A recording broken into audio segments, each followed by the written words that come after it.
साधारण 1:45 वेळ मुंबईच्या पवई पोलीस स्टेशनमध्ये एका अनोळखी व्यक्तीकडून फोन येतो। समोरून बोलणारा व्यक्ती सांगतो की पवई येथील महावीर क्लासिक नावाच्या एका बिल्डिंगमध्ये काही मुलांना ओलीस ठेवण्यात आलेला आहे। पुढच्या काही वेळातच पोलीस त्या बिल्डिंगच्या ठिकाणी पोहोचतात आणि त्या 17 मुलांना आणि एका ज्येष्ठ नागरिकाला त्याचबरोबर एका सिव्हिलियन नागरिकाला देखील सुखरूपपणे बाहेर काढतात। फक्त 2 ते 2.5 तासांची वेळ आणि चकमक। या वेळेमध्ये पोलीस एका किडनॅपरला अटक करतात, तो किडनॅपर जखमी होतो आणि त्यानंतर त्या मुलांना सुखरूपपणे वाचवलं जातं। ही सगळी गोष्ट ऐकल्यावर खरं तर तुम्हाला ही एखाद्या सिनेमाची गोष्ट वाटेल, पण असं नाहीये मंडळी। आज मुंबईच्या पवईच्या L&T गेट नंबर 5 च्या समोर असलेल्या महावीर क्लासिक नावाच्या बिल्डिंगमध्ये हे सगळं ओलीस नाट्य घडलेलं आहे।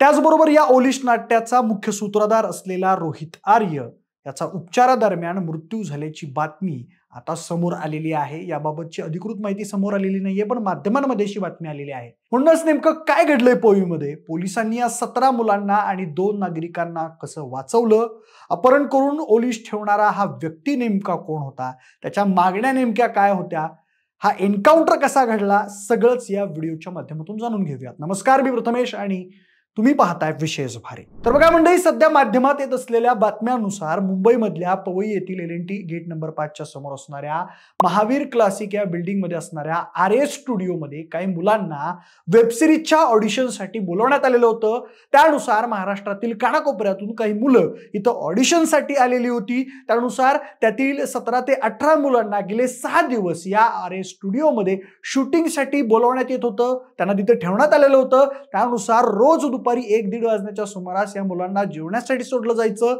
पण आज मात्र या मुलांना जेवण्यासाठी सोडलं गेलं नाही। त्यानंतर मग मुलांच्या काही पालकांच्या मोबाईलवर या सगळ्या ओलीस नाट्याचा जो मास्टरमाइंड होता रोहित आर्य याचा व्हिडिओ समोर आला आणि मग त्यानंतर त्यांनी पोलिसांना या बाबतीत कळवलं। पोलिसांनी या ओलीस नाट्याबद्दल बोलताना सांगितलं की साधारण 1:15 वाजताच्या सुमारास मुंबईच्या पवई पोलीस स्टेशनमध्ये एका अनोळखी व्यक्तीकडून पोलिसांना फोन आला। त्यानुसार समोरून बोलणाऱ्या अनोळखी व्यक्तीनं पोलिसांना सांगितलं की पवई येथील महावीर क्लासिक नावाच्या एका बिल्डिंगमध्ये काही मुलांना ओलीस ठेवण्यात आलेला आहे। पुढच्या काही वेळातच पोलीस त्या बिल्डिंगच्या ठिकाणी पोहोचले।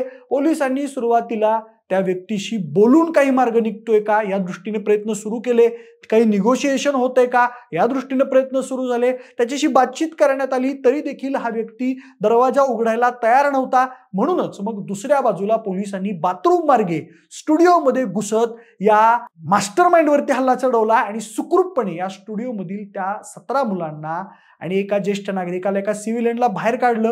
खरं तर पोलीस जेव्हा बाथरूम मार्गे या स्टुडिओमध्ये घुसले तेव्हा पोलिसांनी केलेल्या कारवाई विरोधात त्या रोहित आर्य यानं पोलिसांविरोधात गोळीबार केला, पण पोलिसांनी सुद्धा रोहित आर्याच्या छातीच्या बाजूला गोळी मारली आणि त्याला जखमी केलं। सध्या त्याच्यावर उपचार सुरू असलेली बातमी आलेली होती, तो अत्यवस्थ असलेली बातमी समोर आलेली होती, पण आता नुकत्याच आलेल्या बातमीनुसार त्याचा मृत्यू झाल्याची माहिती समोर येते। फक्त 2 ते 2.5 तासाच्या या वेळेमध्ये पोलिसांनी आता या संपूर्ण घटनेच्या किडनॅपरला अटक केलेली आहे। शिवाय या मुलांना सुद्धा वाचवलंय असं माध्यमातून येत असलेल्या बातम्यांवरून समजतंय। Police, QRT team, black commandos आणि अग्निशमन दलाच्या मदतीनं ही संयुक्तिक कारवाई आता करण्यात आली आहे। सध्या पोलिसांनी एक एअर गन सुद्धा जप्त केलेली आहे। त्या स्टुडिओमध्ये काही केमिकल्स सुद्धा सापडले आहेत। ट्रामा सेंटरमध्ये खरं तर रोहित आर्याला ऍडमिट करण्यात आलेलं होतं, पण आता त्याची मृत्यू झाल्याची बातमी आलेली आहे। या प्रकरणात ज्या आरोपीला अटक करण्यात आली आहे त्याचं नाव रोहित आर्य असं आहे। माध्यमातून मिळत असलेल्या काही प्राथमिक माहितीनुसार स्वच्छता मॉनिटर अभियानावरून या रोहित आर्य यानं उपोषण केलेलं होतं। दीपक केसरकर जेव्हा शिक्षण मंत्री होते तेव्हा रोहित आर्य यानं हे उपोषण केलेलं होतं। सरकारनं त्याचे 2 कोटी रुपये बुडवले असल्याचा त्याचा आरोप होता। एकूणच आरोपीचे पैसे सरकारकडे अडकलेले होते। या अभियानाच्या टेंडरमध्ये त्यानं काही पैशांची गुंतवणूक केलेली होती, परंतु त्याची फसवणूक झाली आणि म्हणून त्यानं मुलांना डांबून ठेवलं असल्याचं आता समजतंय। त्याची जी व्हिडिओ आता समोर आलेली आहे त्यामध्ये तो असं म्हणतोय की मी स्वतःला संपवण्यापेक्षा मी हा प्लॅन बनवला, माझं काही पैशांची डिमांड नाहीये किंवा मला काही वेगळं करायचं नाहीये, मी किडनॅपर किंवा दहशतवादी सुद्धा नाहीये, माझे फक्त काही सिंपल प्रश्न आहेत सरकारला, त्याचं उत्तर हवंय मला आणि म्हणूनच मी या मुलांना डांबून ठेवलंय।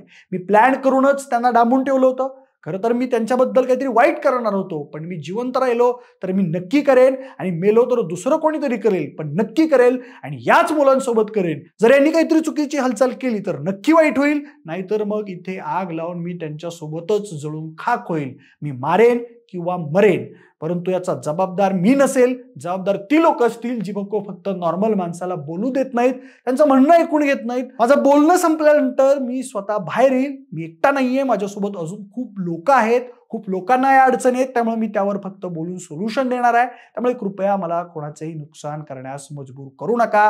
Please do not trigger me to do some harm to anybody. बाकी पोलिसांनी आता या आरोपीला म्हणजे ताब्यात घेतलं होतं आणि त्याला ट्रॉमा सेंटरमध्ये उपचारासाठी ठेवण्यात आलेलं होतं, पण त्याची मृत्यू झाल्याची बातमी आता समोर आलेली आहे. पोलिसांनी पालकांची त्याचबरोबर मुलांची देखील चौकशी केलेली आहे. या रोहित आर्य संदर्भातली अधिकची माहिती घेण्याचं काम सुरू आहे. आता या मुलांना एका बसमधून सुरक्षित ठिकाणी हलवण्यात आलेलं आहे. तर बघा, म्हणजे असं सगळं प्रकरण सध्या मुंबईच्या पवईमध्ये घडलेलं आहे. या प्रकरणामधून मात्र सध्या एकच प्रश्न उपस्थित झालाय, तो म्हणजे सुरक्षेचा. महाराष्ट्रात बिघडत चाललेल्या सामाजिक सुरक्षेबद्दल तुम्हाला नेमकं काय वाटतं? महाराष्ट्राची कायदा सुव्यवस्था नक्की सुधारणार आहे की नाही? मुंबई पोलिसांनी केलेल्या कामगिरीबद्दल काय वाटतं? सगळंच आम्हाला कमेंट बॉक्समध्ये नक्की कळवा. सोबतच आपल्या विशेष भारीच्या YouTube चॅनलला सबस्क्राईब करायला अजिबात विसरू नका. धन्यवाद.